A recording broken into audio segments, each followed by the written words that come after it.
Speaker, the ACDP would also like to extend its deepest condolences to the families of the 14 brave soldiers who died in the DRC. During last year's defense budget vote, the ACDP warned that we must either ensure that our deployed troops are properly resourced or bring them home.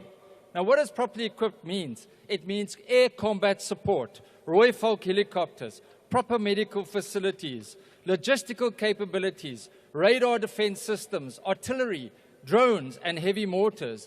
These were sadly lacking. Speaker, we all agree that the defense budget is insufficient, and therefore we need to also accept responsibility, because those parties that passed that defense budget must also accept responsibility. We cannot deploy our troops in this more offensive peace enforcement role. This was not peacekeeping. This was an offensive role to neutralize negative forces and arms groups without proper resources.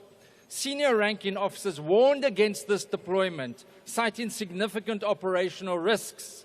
Their concerns were ignored. They were even reprimanded. This information was not given to President Ramaphosa. Other officers also indicated that there was a lack of planning and said they were killed because of a failure of planning. The troops on the ground stood no chance since they landed in the DRC. This is an absolute scandal. It is scandalous.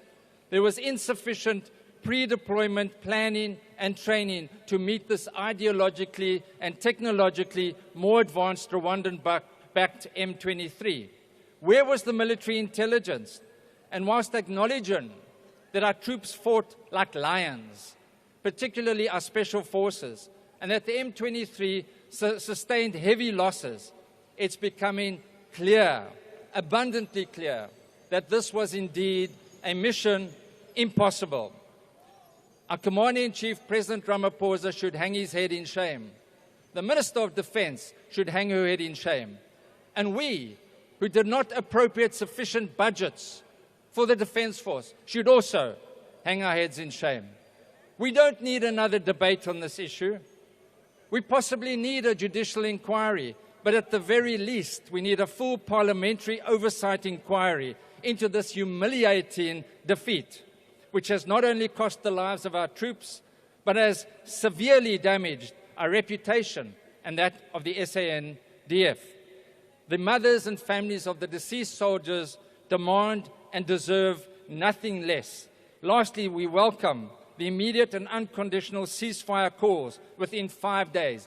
Bring our troops home now, Order, we call. Honourable Thank Member, you your so time much. is up.